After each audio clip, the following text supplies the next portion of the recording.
This is just a sample of the audiobook. To get the complete audiobook, access the link posted in the first comment. With or without orders, we took off our filthy overcoats and began a general clean-up. Men plunged naked into the icy waters of these temporary ponds for the sake of a wash. No gunfire disturbed the tranquil air, which was sometimes even sunny. The war itself, whose indefinable presence we still felt, seemed to have grown less savage. I had made the acquaintance of a sympathetic fellow, a non-com in the engineers, whose section was temporarily billeted in the hut opposite ours.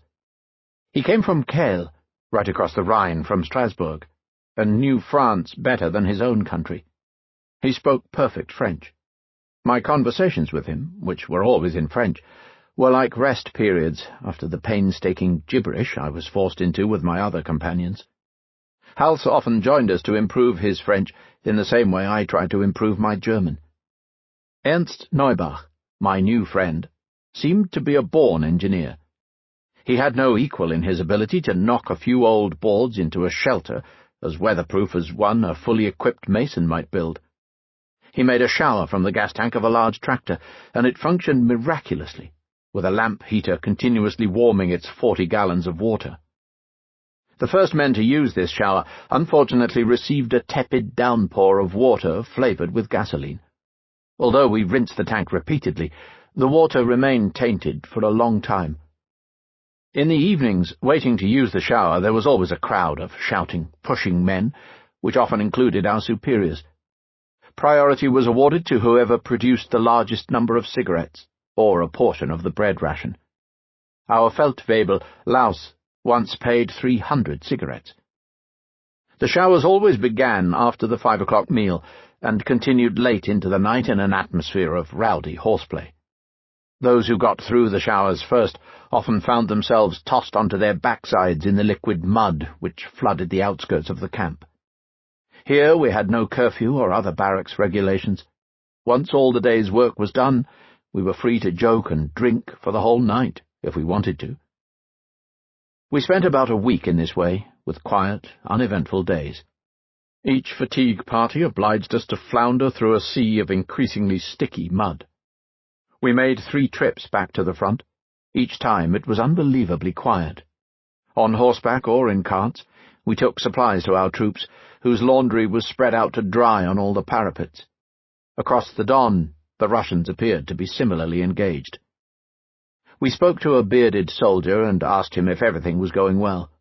He laughed. "The war must be over. Hitler and Stalin have made it up. I've never seen it so calm for so long. The Popovs do nothing but drink all day and sing all night. They have terrific nerve, too, walking around in the open air, right under our guns. Werk saw 3 of them going to get water from the river, just like that. Didn't you, Werk?" He turned to a sly-faced soldier who was washing his feet in a puddle. "Yes," Werk said. "We just couldn't shoot them. For once, let's all stick our noses out without getting a bullet between the eyes." A feeling of joy and hope had begun to take hold. Could the war be over? "It really might be," Hals said. "The fellows on the front are always the last to be told anything like that. If it's true, we'll know in a few days. You'll see, Sajer. Maybe we'll all be going home soon. We'll have a terrific celebration.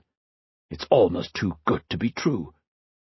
"Don't count your chickens before they're hatched," said one of the older men from the Rollbahn. His realism damped us down a little. As usual, we set off down the track, more accurately, canal, of liquid mud which led to our camp. We stopped a moment to talk to Ernst, whose section was trying to restore the track to a usable condition. "If it goes on this way," he said, "we'll have to take to boats. 2 trucks came through here, and the stones we broke our backs shoving into the mud completely disappeared.